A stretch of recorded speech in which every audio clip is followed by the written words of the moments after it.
올림픽 현장에서 예상치 못한 일이 벌어졌습니다. 경기도, 메달도 아니었습니다. 한 테이블 위에 흰 국물 한 그릇이 수십 개국 대표단을 멈춰 세웠습니다. 전문가들은 말합니다. 소프트 파워는 수십 년이 걸린다고. 그런데 한국은 하룻밤 만에 해냈습니다. 무대 없이, 광고 없이, 국물 한 그릇으로. 지금부터 밀라노 올림픽 코리아하우스 설날의 충격 실화 시작합니다. 저는 이번 밀라노 동계올림픽에 참가한 대표단 소속 관계자입니다. 직책을 구체적으로 밝히기는 어렵지만 올림픽 기간 동안 각국의 공식 행사와 문화, 교류 프로그램 전반을 담당하는 역할을 맡고 있습니다. 이 일을 시작한 지 십수년이 됩니다. 국가관, 리셉션, 공식 만찬, 문화 소개 행사. 저는 그 모든 형태의 자리를 수도 없이 경험해봤습니다. 솔직히 말하면 대부분의 행사는 비슷합니다. 와인이 있고 손가락만한 카나페가 있고 명함이 오가고 누군가는 어김없이 스폰서 이야기를 꺼냅니다. 문화를 소개한다는 행사도 크게 다르지 않습니다. 민속 의상을 입은 댄서가 등장하고 전통악기 연주가 잠시 이어지다가 마지막에 리플릿 하나를 손에 쥐어주고 끝납니다. 기억에 남는 것은 없습니다. 그건 제 경험상 거의 법칙에 가까운 이야기입니다. 그래서 한국에 날 초대를 받았을 때도 저는 그런 자리를 예상했습니다. 코리아하우스, 밀라노 동계올림픽 기간 중 한국 대표단이 공식 운영하는 문화 홍보 공간입니다. 초대장에는 설 명절 소개 행사라고 적혀 있었습니다. 설, 한국의 음력 새해 명절. 저는 출발 전 간단히 검색해봤습니다. 음력 1월 1일, 가족이 모여 차례를 지내고 어른께 세배를 올리고 특별한 음식을 함께 나누는 날. 동아시아 문화권에서 공통적으로 발견되는 새해 명절의 패턴과 크게 달라 보이지 않았습니다.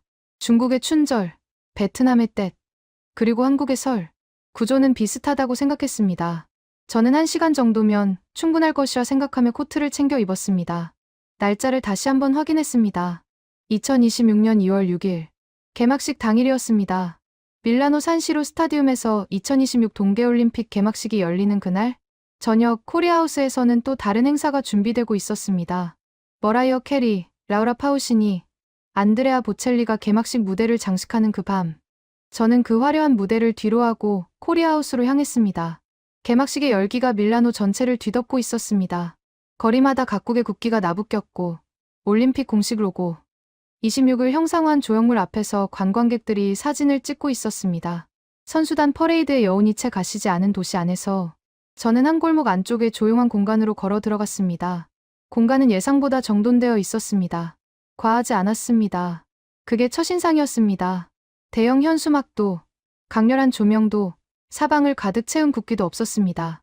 전통 문양이 들어간 장식들이 절제된 방식으로 배치되어 있었고 공간 전체의 온도 자체가 낮고 조용했습니다.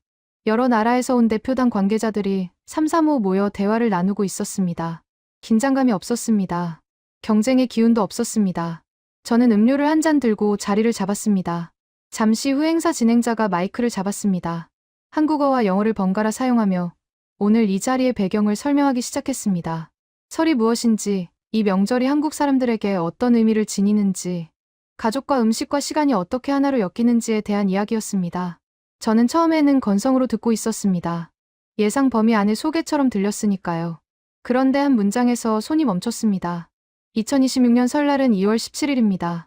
올림픽 기간과 정확히 겹칩니다. 오늘 이 자리에서 여러분과 함께 그 새해를 시작하고 싶습니다. 단순한 환영 인사가 아니었습니다. 이 공간에 모인 사람들을 단순한 손님이 아니라 새해의 첫 순간을 함께 여는 존재로 불러들이는 말이었습니다. 저는 그 말의 의도를 정확히 파악하지 못한 채로 자리를 고쳐 앉았습니다. 무언가가 시작되려는 느낌이었습니다. 어디서 오는 감각인지는 알 수 없었지만 분명히 있었습니다. 진행자가 공연팀을 소개했습니다. 조명이 바뀌었습니다. 개막식의 화려한 무대가 도시 저 너머에서 펼쳐지고 있는 그 시간에 이 작은 공간 안에서는 전혀 다른 종류의 무언가가 시작되고 있었습니다. 나중에 돌이켜보면 그 순간이 시작이었습니다. 제가 한국을 다시 보게 된 것은 경기장이 아니라 바로 그 작고 조용한 공간에서였습니다. 행사가 본격적으로 시작된 것은 진행자의 소개가 끝나고 채 5분이 지나지 않아서였습니다. 공연보다 먼저 나온 것은 음식이었습니다. 정확히는 음식이 나올 것이라는 예고였습니다. 진행자가 오늘 행사의 마지막 순서로 참가자 전원이 함께 떡국을 나눠 먹는 시간이 준비되어 있다고 안내했습니다. 떡국. 저는 그 단어를 처음 들었습니다. 발음 자체가 낯설었습니다. 영어로는 칠격이라고 적혀 있었는데 어떻게 소리를 내야 하는지도 바로 감이 오지 않았습니다. 옆에 앉은 다른 나라 관계자에게 작게 물어봤습니다. 그 역시 처음 듣는 이름이라고 했습니다. 진행자가 설명을 이어갔습니다. 떡국은 한국에서 설날 아침에 온 가족이 함께 먹는 음식이라고 했습니다. 흰 가래떡을 얇게 썰어 맑은 육수에 끓여낸 국입니다. 재료는 단순합니다. 하지만 이 음식에는 오랜 의미가 담겨 있습니다. 한국에서는 떡국을 한 그릇 먹어야 비로소 한 살을 더 먹는다고 여깁니다. 새해가 시작되는 날, 가족이 한자리에 모여 같은 음식을 나누는 것. 그 행위 자체가 새해를 여는 의식이라는 설명이었습니다. 저는 그 설명을 들으며 잠시 멈췄습니다. 단순한 음식 소개가 아니었습니다. 이 행사를 기획한 사람들은 시식 행사를 준비한 것이 아니었습니다. 그들은 한국의 새해를 여는 의식, 그 자체를 이 공간 안에 가져온 것이었습니다. 참가자들에게 떡국을 맛보여주는 것이 아니라 함께 새해를 시작하자고 초대한 것이었습니다. 말의 차이가 컸습니다. 저는 그것을 직관적으로 느꼈습니다. 공연이 시작됐습니다. 국악 연주자들이 무대에 올랐습니다. 저는 나중에 찾아보고 알게 됐지만 이날 연주된 악기들은 가야금, 해금, 장구였습니다. 가야금은 12개의 줄을 가진 현악기이고 해금은 2줄의 차련악기입니다. 장구는 허리가 잘록한 양면 타악기로 한국 전통 음악의 리듬을 담당합니다. 저는 이 악기들의 이름을 그 자리에서 다 파악하지는 못했습니다. 그냥 처음 듣는 소리였습니다. 그런데 그 소리가 이상하게 마음을 건드렸습니다. 서양 고전 음악과는 다른 방식으로 공간을 채웠습니다. 화려하게 치고 나오는 음악이 아니었습니다. 소리가 서서히 퍼져나가는 방식이었습니다. 처음에는 잘 들리지 않다가 어느 순간 공간 전체를 감싸고 있다는 것을 깨닫게 되는 종류의 음악이었습니다. 주변을 둘러보니 대화를 나누던 사람들이 하나둘 시선을 무대로 옮기고 있었습니다. 명함을 꺼내던 손이 멈췄습니다. 음료잔을 들던 동작이 느려졌습니다. 공간이 달라지고 있었습니다. 연주가 끝나고 진행자가 다시 마이크를 잡았습니다. 이번에는 설날의 풍습을 좀 더 구체적으로 설명했습니다. 설날 아침의 차례, 세배, 그리고 세뱃돈. 어른께 큰 절을 올리면 덕담과 함께 세뱃돈을 받는다는 이야기에 여기저기서 웃음이 나왔습니다. 보편적인 정서가 있었습니다. 어른을 공경하고 새해를 맞아 서로의 건강과 행운을 비는 것. 그 본질은 나라마다 언어가 달라도 낯설지 않았습니다. 그러다가 진행자가 이렇게 말했습니다. 오늘 여러분과 함께 나눌 떡국은 2026년 2월 17일 설날을 앞두고 미리 준비한 것입니다. 올림픽이 열리는 이 도시에서 한국의 새해 음식을 함께 나누는 것 자체가 우리에게는 의미 있는 일입니다. 저는 그 말을 들으며 날짜를 다시 계산했습니다. 2월 6일 개막, 2월 17일 설날. 두 날짜 사이의 거리는 열하루였습니다. 올림픽이 한창 진행되는 그 기간 한가운데에 한국의 가장 큰 명절이 들어 있었습니다. 코리아하우스의 기획자들은 그 우연이 아닌 구조를 행사의 중심에 놓았습니다. 스포츠 이벤트와 전통 명절이 겹치는 그 시간을 아무것도 아닌 것으로 흘려보내지 않았습니다. 오히려 그것을 이야기의 핵심으로 삼았습니다. 저는 그 순간 이 행사가 단순한 홍보 행사가 아니라는 것을 확실히 알아챘습니다. 잠시 후 직원들이 작은 쟁반을 들고 참가자들 사이로 이동하기 시작했습니다. 흰 도자기 그릇 위에 국물이 담겨 있었습니다. 그릇 안에는 납작하고 둥근 흰색 떡 조각들이 떠 있었습니다. 위에는 얇게 썬 계란 지단과 파가 얹혀 있었습니다. 국물색은 맑았습니다. 기름기가 많아 보이지 않았습니다. 진한 향보다는 은은한 온기가 먼저 느껴졌습니다. 저는 그릇을 받아들었습니다. 뜨거웠습니다. 그릇의 온도가 손바닥을 통해 전해졌습니다. 한 모금 마시기 전에 저는 잠시 그 온기를 손 안에서 느꼈습니다. 2월의 밀라노는 차가운 도시입니다. 올림픽 기간의 분주함과 소음, 경쟁의 공기 속에서 그 뜨거운 그릇 하나가 이상하게 조용하게 느껴졌습니다. 국물을 한 모금 마셨습니다. 자극적이지 않았습니다. 짜지도 않고 강한 향도 없었습니다. 그냥 따뜻했습니다. 그런데 그 다음 진행자의 설명이 이어졌습니다. 이 국물은 사골과 양지를 오래 끓여낸 것이며 한국에서는 이 국물을 오래 끓일수록 정성이 담겼다고 여긴다고 했습니다. 새해 첫날 이 음식을 먹는 것은 단순한 식사가 아니라 한 해를 여는 마음을 담는 행위라는 설명도 이어졌습니다. 음식의 맛이 달라지는 경험이었습니다. 같은 국물인데 그 설명을 듣기 전과 후가 달랐습니다. 손 안의 그릇이 조금 더 무겁게 느껴졌습니다. 좋은 의미에서였습니다. 이것이 그들이 의도한 것이었는지는 알 수 없습니다.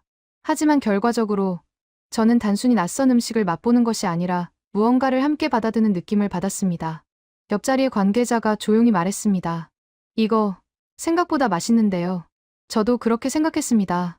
하지만 그때의 저는 아직 몰랐습니다. 진짜 충격은 그 다음부터였다는 것을. 떡국 그릇을 손에 쥔 채로 저는 주변을 천천히 둘러봤습니다. 공간 안의 분위기가 바뀌어 있었습니다. 행사 초반에 그것과는 달랐습니다. 처음에는 각자의 자리에서 조심스럽게 음료를 홀짝이며 명함을 교환하던 사람들이 지금은 그릇을 두 손으로 감싸 쥐고 서로를 향해 돌아앉아 있었습니다. 대화의 방향이 바뀌어 있었습니다. 업무 이야기가 아니었습니다. 음식 이야기였고, 명절 이야기였고, 각자의 나라에서 새해를 어떻게 보내는지에 대한 이야기였습니다. 저는 그 변화를 눈으로 확인하면서 이것이 우연이 아니라는 생각을 했습니다. 진행자는 떡국을 나누는 시간 동안 멈추지 않았습니다. 음식에 대한 설명을 이어가면서도 그것이 강의처럼 들리지 않도록 리듬을 조절하고 있었습니다. 설명과 여백이 번갈아 등장했습니다. 무언가를 주입하는 방식이 아니라 참가자들이 스스로 궁금해지도록 유도하는 방식이었습니다. 저는 그 구성이 상당히 정교하다고 느꼈습니다. 음식 설명이 한 단계 더 깊어졌습니다. 진행자가 가래떡의 모양에 대해 이야기하기 시작했습니다. 가래떡은 길고 흰 원통형 형태로 이 모양 자체에 의미가 있다고 했습니다. 길게 늘어진 형태는 장수 전쇼를 상징하고 흰색은 새해의 청결함과 새 출발을 뜻한다고 했습니다. 그것을 얇게 둥글게 썰어 국에 넣는 것은 엽전 모양을 닮았다고 하여 재물과 풍요를 기원하는 의미도 담겨 있다는 설명이었습니다. 음식 하나의 형태, 색, 조리 방식까지 각각의 상징이 층층이 쌓여 있었습니다. 저는 그릇 안에 떡 조각을 다시 내려다봤습니다. 아까와 같은 흰 타원형 조각이었습니다. 그런데 같은 것을 보고 있는데 달리 보였습니다. 단순한 음식 재료가 아니라 누군가의 기원이 담긴 형태처럼 느껴졌습니다. 그것이 과장이 아니었습니다. 설명이 음식의 맥락을 바꾸고 있었습니다. 저는 이 행사의 진짜 설계가 여기에 있다는 것을 서서히 이해하기 시작했습니다. 음식을 먼저 주고 그 다음 의미를 얻는 방식. 순서가 중요했습니다. 맛을 먼저 경험한 다음에 이야기를 들으니 그 이야기가 추상적인 정보가 아니라 방금 손 안에서 느꼈던 온기와 연결되었습니다. 그때 공간 한쪽에서 움직임이 있었습니다. 또 다른 팀이 등장했습니다. 한복을 입은 두 사람이었습니다. 진행자가 설명했습니다. 설날에는 한복을 차려입는 풍습이 있으며 오늘 이 자리에서 한복 체험을 원하는 분들은 직접 입어볼 수 있다고 안내했습니다. 강요하지 않았습니다. 그냥 공간 한쪽에 준비되어 있으니 관심 있는 분은 오시면 된다는 투였습니다. 저는 처음에 움직이지 않았습니다.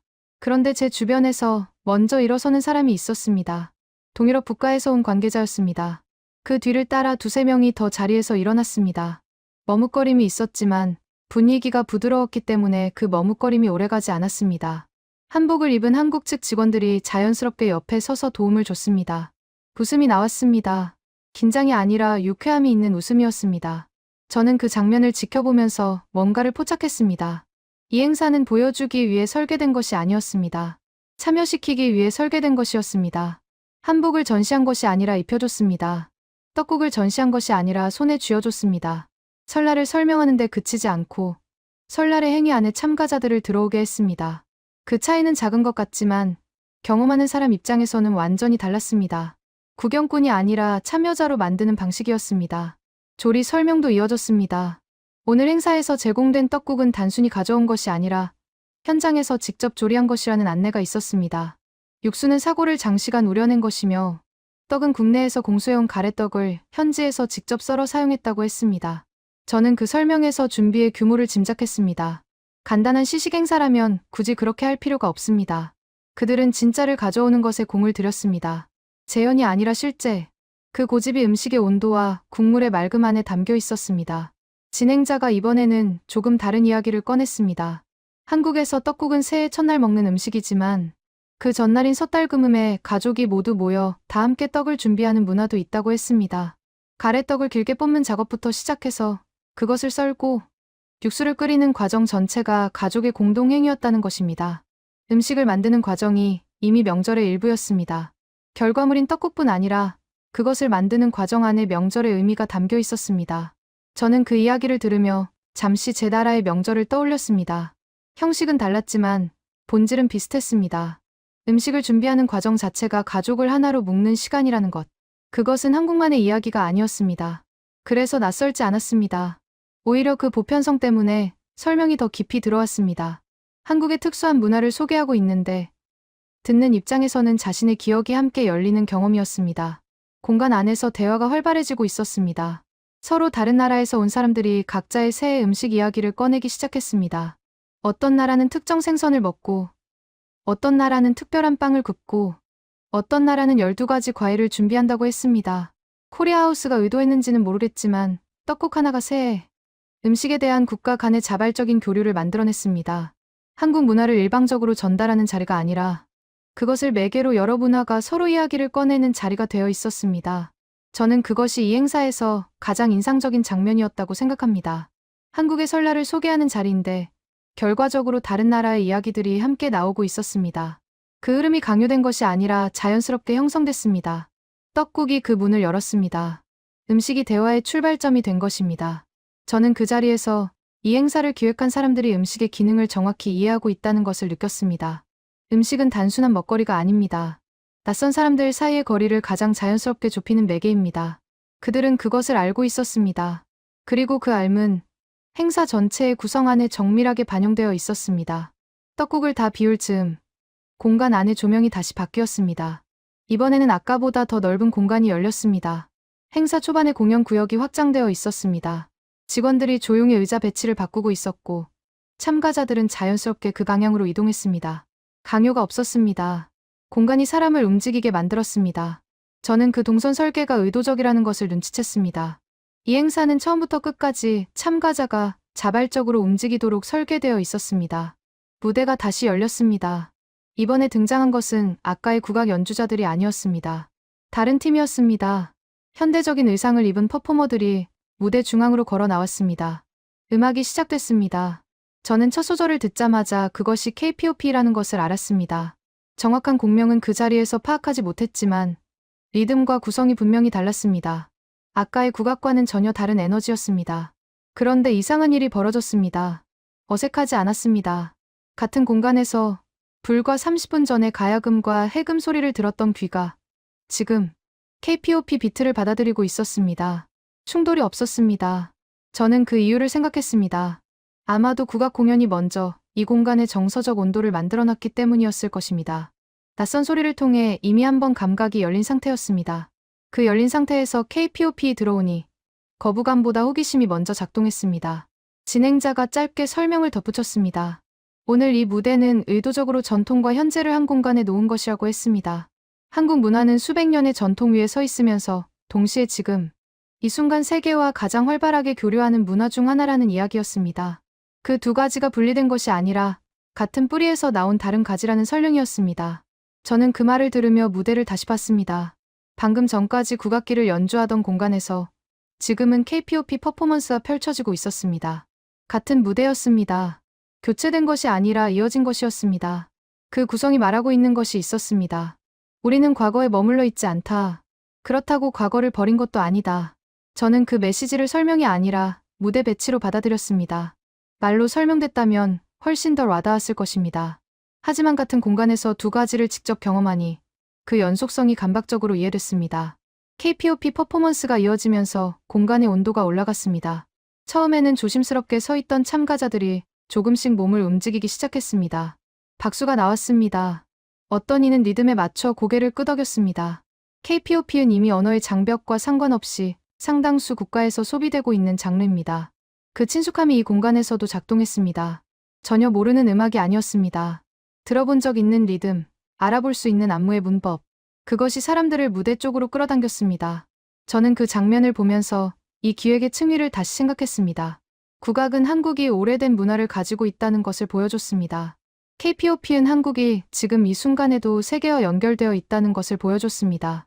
그리고 떡국은 한국의 새해가 당신과 같은 새해이기도 하다는 것을 전달했습니다. 세 가지가 각각 다른 역할을 맡고 있었고 그 순서가 정확했습니다. 가장 낯선 것을 먼저 보여주고 가장 보편적인 것으로 마음을 연 다음 가장 친숙한 것으로 공간의 에너지를 끌어올렸습니다. 이것은 우연히 만들어진 구성이 아니었습니다. 무대가 끝나갈 즈음 제 옆에 서 있던 남미 국가 출신 관계자가 말을 걸어왔습니다. 그는 자국에서도 K-POP 팬덤이 상당하다고 했습니다. 특히 젊은 층 사이에서는 한국 드라마와 음악이 일상적인 문화 소비 안에 들어와 있다고 했습니다. 그런데 오늘 처음으로 국악을 들었고 그것이 K-POP과 같은 공간에 있는 것을 보니 한국 문화 전체가 다르게 보인다고 했습니다. 그는 이렇게 표현했습니다. K-POP 입구였는데 오늘 처음으로 그 안으로 들어온 것 같다고. 저는 그 말이 오래 기억에 남았습니다. KPOP를 소비해온 사람들에게 전통 문화가 연결고리로 작동하는 순간이었습니다. 반대 방향도 가능했습니다. 전통 문화에 관심이 있는 사람들이 KPOP를 통해 현대 한국으로 넘어오는 경로. 코리아하우스는 그 두 방향을 동시에 열어놓고 있었습니다. 어느 쪽에서 들어오든 나머지 쪽으로 이어지도록. 그 설계가 이 행사의 가장 정교한 부분이었습니다. 공연이 마무리됐습니다. 박수가 오래 이어졌습니다. 저는 그 박수의 성격을 잘 알고 있습니다. 의례적인 박수와 자발적인 박수는 다릅니다. 손을 치는 속도, 지속 시간, 그리고 사람들의 표정이 다릅니다. 그날의 박수는 후자였습니다. 참가자들의 시선이 무대에서 쉽게 떠나지 않았습니다. 공연이 끝났지만 그 여운을 더 두고 싶어 하는 분위기였습니다. 그리고 그 여운이 채 가시기 전에 행사는 마지막 순서로 넘어갔습니다. 진행자가 참가자들에게 자유롭게 교류하는 시간을 갖자고 했습니다. 한국 측 관계자들이 공간 곳곳에 배치되어 있었습니다. 질문이 있으면 언제든 물어볼 수 있도록. 저는 그 순간 공간 전체를 한 번 더 둘러봤습니다. 떡국 그릇을 들고 이야기를 나누는 사람들, 한복 앞에서 사진을 찍는 사람들, 국악기에 대해 질문하는 사람들. 단일한 장면이 아니었습니다. 여러 개의 장면이 동시에 펼쳐지고 있었습니다. 코리아하우스는 행사 하나 안에 여러 개의 입구를 만들어놨습니다. 음식으로 들어오는 사람, 공연으로 들어오는 사람, 의상으로 들어오는 사람. 어느 입구로 들어오든 결국 같은 공간 안에서 만나도록. 그 설계가 저를 계속 생각하게 만들었습니다. 이것은 단순한 문화 홍보 행사가 아닙니다. 이것은 사람들이 스스로 한국 문화 안으로 걸어 들어오게 만드는 구조였습니다.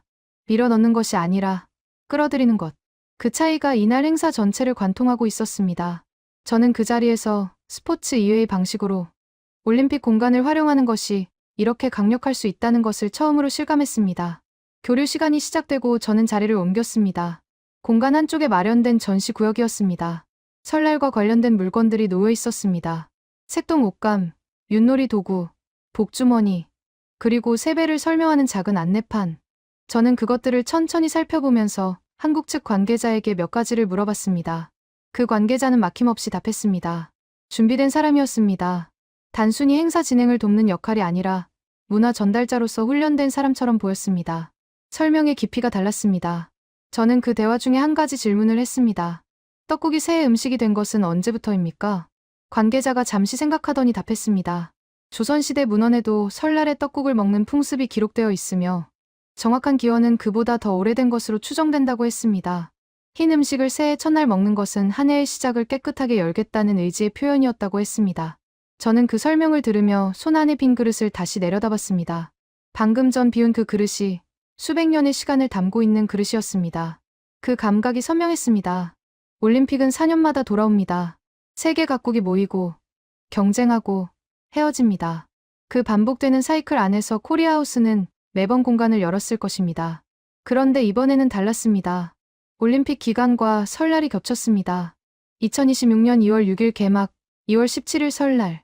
두 날짜가 같은 달 안에 있었습니다. 그 우연을 코리아하우스는 흘려보내지 않았습니다. 오히려 그것을 행사의 중심으로 끌어당겼습니다. 저는 그 선택이 결정적이었다고 생각합니다. 만약 이 행사가 단순히 한국 문화를 소개하는 자리였다면 저는 아마 30분 만에 자리를 떴을 것입니다. 하지만 이 행사는 지금 이 시간이 한국에서 가장 중요한 명절과 맞닿아 있다는 사실을 전면에 내세웠습니다. 그 시간성이 행사 전체에 긴장감을 부여했습니다. 이것은 언제든 반복할 수 있는 소개가 아니라 바로 지금만 경험할 수 있는 순간이라는 감각. 그 감각이 참가자들을 붙잡았습니다. 그리고 떡국이 그 감각의 핵심에 있었습니다. 저는 음식이 시간을 담을 수 있다는 것을 이날 처음으로 체감했습니다. 메뉴가 아니라 의식으로서의 음식. 먹는 행위가 어떤 시간 안으로 들어서는 행위가 되는 경험. 떡국 한 그릇을 받아 들었을 때 저는 단순히 낯선 나라의 음식을 맛보는 것이 아니라 그 나라의 새해 안으로 초대받는 것이었습니다. 그 초대를 의식적으로 인식한 것은 나중이었지만 감각적으로는 그릇을 손에 쥔 순간 이미 시작됐습니다. 교류 시간이 깊어지면서 저는 한국 측 관계자와 더 긴 대화를 나눴습니다. 그에게 이 행사를 어떻게 기획했는지 물었습니다. 관계자는 웃으며 답했습니다. 올림픽 기간과 설날이 겹친다는 것을 알게 됐을 때 이것을 그냥 지나칠 수 없다고 생각했다고 했습니다. 스포츠 행사와 명절이 같은 시간대에 있다는 것은 한국을 스포츠 참가국으로만 인식하는 사람들에게 전혀 다른 맥락을 보여줄 수 있는 기회였다고 했습니다. 그래서 가장 한국적인 것을 가장 솔직하게 가져오기로 했다고. 세련되게 포장하는 것이 아니라 있는 그대로를 가져오는 것이 오히려 더 강하게 전달된다고 판단했다고 했습니다. 저는 그 말에서 멈췄습니다. 있는 그대로를 가져오는 것. 그것이 이 행사 전체의 태도였습니다. 떡국은 화려한 음식이 아닙니다. 색이 강하지 않고 향이 자극적이지 않습니다. 세계 무대에서 주목받기 위해 자극을 강화하거나 형태를 바꾸지 않았습니다. 그냥 원래의 모습으로 왔습니다. 그리고 바로 그 원래의 모습이 사람들의 마음을 건드렸습니다. 꾸미지 않은 것이 오히려 더 깊이 들어왔습니다. 그것이 이날의 핵심 반전이었습니다. 저는 이 행사에 오기 전까지 올림픽 현장의 문화 행사란 기본적으로 보여주기 위한 것이라고 생각했습니다. 국가 이미지를 관리하고 유리한 인상을 심기 위해 설계된 퍼포먼스. 그런데 코리아하우스가 한 것은 달랐습니다. 그들은 인상을 관리하는 대신 경험을 나눴습니다. 그 차이가 결과적으로 훨씬 강한 인상을 남겼습니다. 관리된 인상은 행사장을 나서는 순간 희미해집니다. 하지만 경험은 다릅니다. 손 안에서 느낀 온기, 국물의 맑음, 설명을 들으며 달라진 음식의 무게. 그것은 몸이 기억합니다. 머리가 정리하기 전에 몸이 먼저 저장합니다. 저는 그날 이후로 떡국이라는 단어를 들을 때마다 그 온기가 먼저 떠오를 것이라는 것을 알았습니다. 그것이 이 행사가 남긴 것이었습니다. 정보가 아니라 감각, 설명이 아니라 기억, 그리고 그 기억은 2월 17일 설날이 되면 더 선명해질 것이었습니다. 올림픽 경기가 한창 진행되는 그날, 한국은 새해를 맞이합니다. 저는 그날 아침 경기 일정을 확인하면서 동시에 한국의 새해를 떠올릴 것입니다. 두 가지가 분리되지 않을 것입니다. 코리아하우스는 그 연결을 이날 행사 안에 심어놨습니다. 경기 결과와 상관없이, 메달 수와 상관없이 저에게 한국은 이미 다른 맥락으로 존재하기 시작했습니다. 그것이 가장 조용하고 가장 강력한 반전이었습니다. 교류 시간이 시작된 지 20분쯤 지났을 때였습니다. 저는 공간 한쪽에 서서 음료를 마시며 주변을 관찰하고 있었습니다. 행사 초반과 비교하면 공간의 밀도가 달라져 있었습니다. 사람 수가 줄어든 것이 아니었습니다. 오히려 더 촘촘해졌습니다. 행사 초반에는 3, 4모 흩어져 있던 사람들이 지금은 한국 측 관계자들 주변으로 모여들어 있었습니다. 그 중심에는 항상 질문이 있었습니다. 저는 그 장면들을 하나씩 눈으로 따라갔습니다. 전시구역 앞에서는 북유럽 국가 출신으로 보이는 두 사람이 윷놀이 도구를 손에 들고 설명을 듣고 있었습니다. 윷가락 4개를 번갈아 살펴보면서 어떻게 던지는 것인지 직접 시연해달라고 요청하고 있었습니다. 한국 측 직원이 바닥에 윷판을 펼치고 규칙을 설명하자 주변에 있던 다른 참가자 2~3명이 자연스럽게 걸음을 멈추고 그 설명 안으로 들어왔습니다. 누가 부른 것이 아니었습니다. 그냥 끌렸습니다. 다른 쪽에서는 한복 앞에 줄이 생겨 있었습니다. 행사 초반에는 한두 명이 조심스럽게 체험했던 공간인데 지금은 서너 명이 순서를 기다리고 있었습니다. 한복을 입고 난 사람들이 사진을 찍으면서 옆 사람에게 자신이 방금 들은 이야기를 전달하고 있었습니다. 색동의 의미, 저고리와 치마의 구조, 설날에 한복을 입는 이유, 한국 측 직원에게서 들은 내용을 다른 나라 참가자에게 직접 설명하고 있었습니다. 이미 소화한 정보를 자신의 언어로 전달하는 행위, 그것이 단순한 시식이나 체험과 다른 단계였습니다. 저는 그 순간이 중요하다고 생각했습니다. 정보를 받는 단계에서 정보를 전달하는 단계로 넘어간 것입니다. 그 전환이 자발적으로 일어나고 있었습니다. 누가 다른 사람에게 설명해 주세요라고 요청한 것이 아니었습니다. 그냥 흥미로웠기 때문에 옆 사람과 나누고 싶었던 것입니다. 그 흥미의 근원은 떡국이었습니다. 음식이 문을 열었고 그 문을 통해 들어온 사람들이 이제 다른 문을 열어주고 있었습니다. 제 옆에 한 여성이 다가왔습니다. 서유럽 국가대표단 소속이라고 자신을 소개했습니다. 그는 제가 아까 한국 측 관계자와 긴 대화를 나누는 것을 봤다면서 혹시 세배에 대해 좀 더 아느냐고 물었습니다. 아까 진행자가 간단히 설명했는데 정확히 어떤 동작인지 직접 보지 못했다고 했습니다. 저는 제가 들은 내용을 전달했습니다. 무릎을 꿇고 이마가 손등에 닿도록 깊이 절을 하는 동작이라고, 어른께 새해 인사를 드리는 방식이라고. 그러자 그 여성은 바로 한국 측 관계자를 찾아가 직접 시연을 요청했습니다. 그 요청이 또 하나의 군집을 만들었습니다. 세배 시연을 보기 위해 주변 사람들이 모여들었습니다. 한국 측 관계자가 직접 시범을 보이자 참가자 중 한 명이 따라 해봐도 되느냐고 물었습니다. 허락이 떨어지자 한 명이 했고 그러자 또 한 명이 이어졌습니다. 웃음이 났습니다. 어색한 동작이었지만 아무도 그 어색함을 불편해하지 않았습니다. 오히려 그 서투름이 분위기를 더 따뜻하게 만들었습니다. 잘하려는 긴장이 아니라 해보려는 의지가 공간을 채웠습니다. 저는 그 광경을 보면서 이 행사가 완성되는 순간을 보고 있다는 것을 느꼈습니다. 행사를 기획한 사람들이 원했던 장면이 바로 이것이었을 것입니다. 한국 측이 설명하고 참가자들이 듣는 구조가 아니라 참가자들이 스스로 묻고 스스로 해보고 스스로 다른 사람에게 전달하는 구조. 그 구조가 지금 이 공간 안에서 작동하고 있었습니다. 코리아하우스는 판을 깔았고 사람들이 스스로 그 판을 채우고 있었습니다. 질문의 내용도 달라지고 있었습니다. 초반에는 이 음식은 무엇입니까? 이 악기는 무엇입니까? 같은 명사 중심의 질문이었습니다. 그런데 시간이 지나면서 질문의 형태가 바뀌었습니다. 한국에서는 설날에 가족이 얼마나 멀리서 모입니까? 떡국을 먹고 나서 하루를 어떻게 보냅니까? 세뱃돈은 보통 얼마를 줍니까? 사실 확인이 아니라 생활 방식에 대한 질문이었습니다. 그것은 단순한 정보 수집이 아니었습니다. 그 삶 안으로 상상력이 들어가고 있다는 신호였습니다. 저는 그 질문들을 들으며 한 가지를 생각했습니다. 올림픽에 참가하는 수십 개국 관계자들이 한국의 설날 생활을 상상하고 있다는 것. 그것도 강의실이 아니라 음식과 음악과 의상이 있는 공간 안에서. 이 장면이 몇 명의 사람에게 남을 것인지는 알 수 없습니다. 하지만 남는다면 그것은 정보로 남는 것이 아니라 장면으로 남을 것입니다. 손에 쥔 뜨거운 그릇, 들리던 낯선 악기 소리, 어색하게 따라해본 절의 동작. 그 감각들이 한국이라는 나라의 이미지와 함께 기억될 것입니다. 그것이 이 행사가 만들어낸 것이었습니다. 한 아시아 국가대표단 관계자가 한국 측 직원에게 이렇게 말하는 것을 들었습니다. 자국에서도 음력설을 세는데 한국의 설과 비슷하면서도 다른 부분이 있다고 했습니다. 특히 떡국처럼 새해에만 먹는 특별한 음식이 있다는 것이 인상적이라고 했습니다. 자국의 새해 음식과 비교해서 이야기를 이어갔습니다. 그 대화는 한국 문화 소개에서 시작했지만 어느 순간 두 나라의 문화를 함께 놓고 보는 대화가 되어 있었습니다. 코리아하우스가 만든 교류의 장면이었습니다. 한국 문화를 중심에 놓되 그것이 다른 문화와 대화하는 방식으로 작동하고 있었습니다. 일방적인 전달이 아니라 쌍방향의 교환. 그 교환 안에서 한국 문화는 고립된 특수성이 아니라 세계 안의 하나로 자리를 잡았습니다. 닫힌 방식이 아니라 열린 방식으로 자신을 소개하는 것.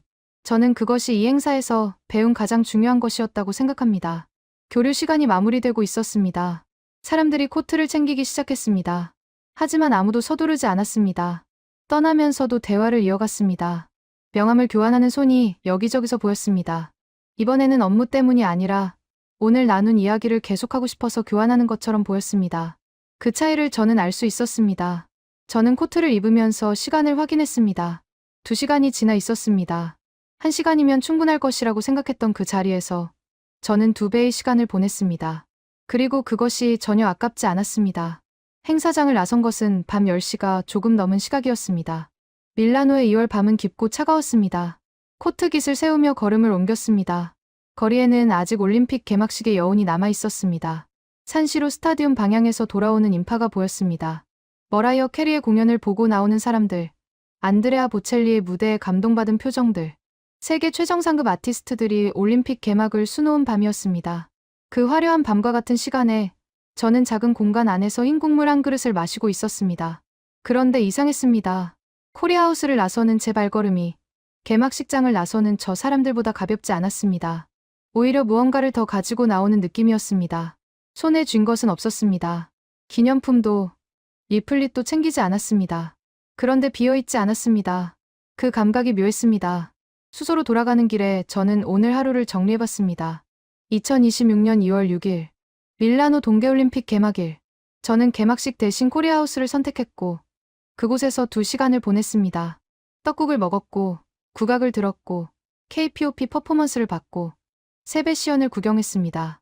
윷놀이 도구를 손에 들어봤고 한복을 입은 사람들 사이에서 사진을 찍었습니다. 여러 나라 관계자들과 각자의 새해 음식에 대해 이야기했습니다. 그리고 지금 이 차가운 밀라노 골목을 걷고 있습니다. 무엇이 남았는지를 생각했습니다. 가장 먼저 떠오른 것은 장면이었습니다. 특정 정보나 수치가 아니었습니다. 그릇을 두 손으로 감싸 쥐었을 때의 온기. 해금 소리가 처음에는 잘 안 들리다가 어느 순간 공간 전체를 감싸고 있다는 것을 깨달은 순간. 세배를 따라 해보겠다고 무릎을 꿇던 서툰 동작들. 그리고 그 모든 장면 위에 얹혀있던 진행자의 목소리. 2026년 설날은 2월 17일입니다. 오늘 이 자리에서 여러분과 함께 그 새해를 시작하고 싶습니다. 그 문장이 계속 머릿속에서 돌았습니다. 저는 직업상 수많은 행사에서 수많은 환영 인사를 들어왔습니다. 대부분은 귀에 들어오는 동시에 흘러나갑니다. 형식이기 때문입니다. 그런데 그 문장은 달랐습니다. 형식이 아니라 초대였기 때문입니다. 우리 문화를 소개하겠습니다가 아니라 우리의 새해를 함께 시작하겠습니다. 주어가 우리가 아니라 여러분과 함께였습니다. 그 차이가 문장의 온도를 바꿨습니다. 숙소에 돌아와 짐을 내려놓고 창밖을 봤습니다. 밀라노의 밤은 여전히 밝았습니다. 올림픽 로고가 들어간 조명이 건물 외벽을 비추고 있었습니다. 각국의 국기가 바람에 흔들리고 있었습니다. 저는 그 풍경을 보면서 2월 17일을 떠올렸습니다. 열하루 뒤 올림픽이 한창 진행되는 그날 한국은 새해를 맞이합니다. 경기가 열리고 메달이 걸리고 국가가 울려 퍼지는 그 공간 안에서 한국 선수단은 동시에 명절을 보내고 있을 것입니다. 그 두 가지가 겹쳐 있다는 것을 저는 오늘 처음으로 실감했습니다. 다음 날부터 경기 일정이 본격적으로 시작됐습니다. 저는 매일 경기장을 오갔습니다. 빙상 종목, 설상 종목, 각국 선수들의 경기, 메달 세레모니, 올림픽의 일상이 빠르게 돌아갔습니다. 그 바쁜 일정 안에서도 코리아하우스에서의 저녁이 간헐적으로 떠올랐습니다. 특히 한국 선수가 등장할 때마다 그랬습니다. 예전에는 태극마크가 보이면 한국 선수라는 정보만 인식했습니다. 그런데 지금은 달랐습니다. 저 선수도 설날이 다가오고 있다는 것을 알고 있을 것이라는 생각이 함께 왔습니다. 가족과 멀리 떨어진 채로 이국의 빙판 위에서 경기를 준비하고 있을 것이라는 상상이 따라왔습니다. 국가대표팀이 아니라 사람이 보이기 시작했습니다. 그것이 코리아하우스가 만들어낸 변화였습니다. 스포츠 현장에서 국가는 흔히 깃발과 유니폼과 성적으로 인식됩니다. 선수는 그 국가를 대표하는 기호가 되기 쉽습니다. 그런데 설날 이야기를 들은 이후 저에게 한국 선수단은 명절을 앞둔 사람들이기도 했습니다. 떡국을 먹어야 한 살을 더 먹는다는 문화 안에서 자란 사람들. 새해 아침에 가족에게 세배를 올리는 것이 당연한 일상이었던 사람들. 그 사람들이 지금 밀라노에서 경기를 하고 있습니다. 그 인식의 변화는 작은 것 같지만 실제로는 컸습니다. 2월 17일이 됐습니다. 올림픽 11일 차였습니다. 저는 그날 아침 일정을 확인하면서 달력을 봤습니다. 한국의 설날. 경기장에서는 여러 종목의 경기가 예정되어 있었습니다. 저는 경기장으로 향하는 길에 잠시 멈췄습니다. 오늘이 한국에서는 새해 첫날이라는 것. 지금 이 순간 한국의 가족들은 차례를 지내고 떡국을 끓이고 있을 것이라는 것. 그리고 밀라노의 이 경기장 안에서는 한국 선수들이 그 새해의 첫날을 경기복을 입은 채로 보내고 있다는 것. 두 가지 시간이 같은 날 안에 있었습니다. 저는 그날 한국 선수의 경기를 보면서 예전과 다른 방식으로 봤습니다. 성적만이 아니라 그 사람이 보냈을 아침을 함께 생각했습니다. 그것이 감상적인 것이라고 할 수도 있습니다. 하지만 그 감상이 어디서 왔는지를 저는 알고 있었습니다. 2월 6일 밤 코리아하우스에서 받아든 떡국 한 그릇에서였습니다. 그 그릇이 열하루 뒤에 이 장면을 미리 준비해 놓은 것이었습니다. 경기가 끝나고 경기장을 나오면서 동료 관계자를 만났습니다. 그 역시 코리아하우스 행사에 참석했던 사람이었습니다.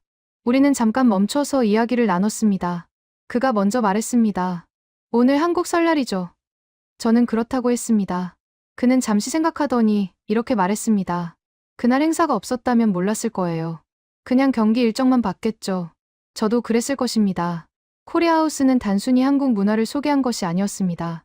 올림픽 기간 안에 숨어있던 한국의 시간을 꺼내서 다른 나라 사람들이 그것을 볼 수 있게 만들었습니다. 그것은 광고가 아니었고 홍보가 아니었습니다. 그냥 자신의 달력을 펼쳐 보여준 것이었습니다. 오늘 우리에게 이런 날이 있습니다. 여러분도 알아줬으면 합니다. 그 솔직함이 가장 강한 방식이었습니다.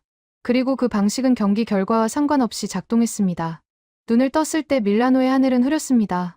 창밖으로 올림픽 로고가 새겨진 현수막이 바람에 흔들리고 있었습니다. 대회 12일차. 오늘도 여러 종목의 경기가 예정되어 있었습니다. 저는 일정표를 펼치며 오늘 봐야 할 경기들을 확인했습니다. 그런데 일정표를 보기 전에 먼저 다른 것이 떠올랐습니다. 오늘이 한국의 설날이라는 것. 그 생각이 일정표보다 먼저 왔습니다. 저는 그 순간을 잠시 그대로 두었습니다. 열하루 전 코리아하우스에서 들었던 문장이 다시 귀에 들렸습니다. 2026년 설날은 2월 17일입니다. 그날은 예고였고 오늘이 그날이었습니다. 진행자가 그 날짜를 말했을 때 저는 달력 정보로 받아들였습니다. 그런데 지금 그 날짜가 실제로 도착하자 그것은 정보가 아니라 감각으로 왔습니다. 저는 잠시 침대에 앉아 생각했습니다. 지금 이 순간 한국의 가족들은 차례를 지내고 있을 것입니다. 아침 일찍 일어나 제사상을 차리고 절을 올리고 그 다음 온 가족이 함께 떡국을 끓이고 있을 것입니다. 가래떡을 얇게 썰고 사골 육수를 데우고 계란 지단을 붙이는 손길들. 그 장면이 구체적으로 그려졌습니다. 열 하루 전에 받아든 그릇 하나가 그 상상력의 근거가 되었습니다. 직접 경험한 온기가 있었기 때문에 그 장면이 막연하지 않았습니다. 세면을 하고 경기장으로 향할 채비를 했습니다. 오늘 일정 중에 한국 선수가 출전하는 경기가 있었습니다. 저는 그 경기를 챙겨보기로 했습니다. 원래 계획에는 없던 것이었습니다. 담당 종목이 아니었습니다. 그런데 오늘만큼은 보고 싶었습니다.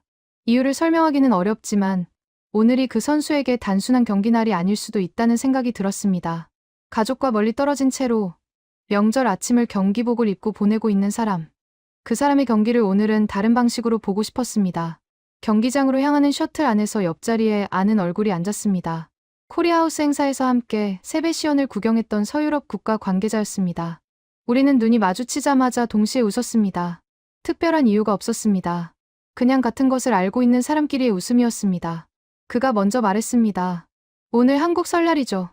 저는 고개를 끄덕였습니다. 그는 잠시 창밖을 보다가 이렇게 말했습니다. 그날 행사 안 갔으면 몰랐을 거예요. 그냥 경기 일정만 확인하고 하루를 보냈겠죠. 저도 그랬을 것이었습니다. 셔틀이 경기장 앞에 도착했습니다. 우리는 각자의 자리로 흩어졌습니다. 저는 관람석으로 올라가면서 잠시 멈춰 경기장 전체를 내려다봤습니다. 수십 개국의 국기가 걸려 있었습니다. 선수들이 워밍업을 하고 있었습니다. 올림픽의 일상이 오늘도 정확하게 돌아가고 있었습니다. 그 풍경은 열 하루 전과 같았습니다. 그런데 저는 달라져 있었습니다. 태극마크가 눈에 들어왔습니다. 예전에는 그것이 국적 표시였습니다. 한국 선수라는 정보. 그런데 지금은 달랐습니다. 저 유니폼 안의 사람은 오늘 아침 명절 음식 냄새 없이 눈을 떴을 것이라는 생각이 먼저 왔습니다. 가족의 목소리 대신 경기장의 소음 안에서 설날을 맞이하고 있는 사람. 떡국 한 그릇이 그 상상을 가능하게 만들었습니다. 음식이 사람을 보이게 만들었습니다. 국가대표가 아니라 명절을 앞둔 누군가의 자녀이자 형제이자 친구인 사람이 보였습니다. 경기가 시작됐습니다. 저는 평소와 다른 방식으로 그 경기를 봤습니다. 점수판을 확인하면서도 동시에 다른 것을 생각했습니다. 지금 한국에서는 가족들이 이 경기를 중계로 보고 있을 것입니다. 설날 아침에 떡국을 먹고 나서 텔레비전 앞에 모여 앉아 밀라노의 경기장을 보고 있을 것입니다. 그 연결이 실감됐습니다. 저는 밀라노에 있고 그 가족들은 한국에 있고 이 선수는 그 두 공간 사이 어딘가에 서 있습니다. 오늘 하루가 그 선수에게 얼마나 무거운 날인지를 저는 어렴풋이 알 것 같았습니다. 경기가 끝났습니다. 결과는 기억에 남기지 않겠습니다. 오늘 제게 중요했던 것은 결과가 아니었기 때문입니다. 경기장을 나오면서 저는 오늘 하루를 정리했습니다. 2월 17일 올림픽 한가운데의 하루. 경기가 있었고 메달이 걸렸고 여러 나라의 희비가 갈렸습니다. 그리고 동시에 한국은 새해를 맞았습니다. 그 두 가지가 오늘 같은 날 안에 있었습니다. 저는 그것을 알고 있었습니다. 열 하루 전에 코리아하우스가 그것을 알게 해줬습니다. 설명이 아니라 떡국으로, 강의가 아니라 온기로. 그 방식이 오늘 이 순간까지 작동하고 있었습니다. 저는 경기장 밖으로 나오면서 2월 6일 밤을 다시 떠올렸습니다. 개막식의 화려한 무대가 도시를 가득 채우던 그 밤에 작은 공간 안에서 나눠든 흰 그릇 하나. 그 그릇이 오늘 이 순간을 만들었습니다. 저는 오늘에서야 이해했습니다. 코리아하우스가 설날을 선택한 이유를. 그들은 한국의 가장 화려한 것을 가져오지 않았습니다. 가장 오래된 것을 가져왔습니다. 가장 일상적인 것을 가져왔습니다. 새해 첫날 온 가족이 둘러앉아 나누는 국물 한 그릇. 그것이 수백 년을 이어온 한국의 시간이었습니다. 그 시간을 올림픽이라는 공간 안에 가져온 것. 그 선택이 저에게 한국을 다르게 보이게 만들었습니다. 저는 그날 밀라노에서 한국을 처음으로 문화로 인식했습니다. 참가국이 아니라, 성적표가 아니라, 설날 아침에 떡국을 끓이고, 얼음께 절을 올리고, 가족이 한자리에 모이는 시간을 수백 년째 이어오고 있는 하나의 문화로, 그 인식이 경기장 안에서도, 경기장 밖에서도, 오늘 하루 내내 저와 함께 있었습니다. 2월 17일이 저물고 있었습니다. 밀라노의 하늘이 어두워졌습니다. 올림픽은 아직 닷새가 남아 있었습니다. 경기는 계속될 것이고, 메달은 계속 걸릴 것입니다. 그리고 저는 그 남은 닷새 동안 한국 선수단을 볼 때마다 오늘 아침을 기억할 것이었습니다. 설날을 경기복 안에서 보낸 사람들. 그 기억이 어디서 왔는지를 저는 알고 있었습니다. 떡국 한 그릇이었습니다.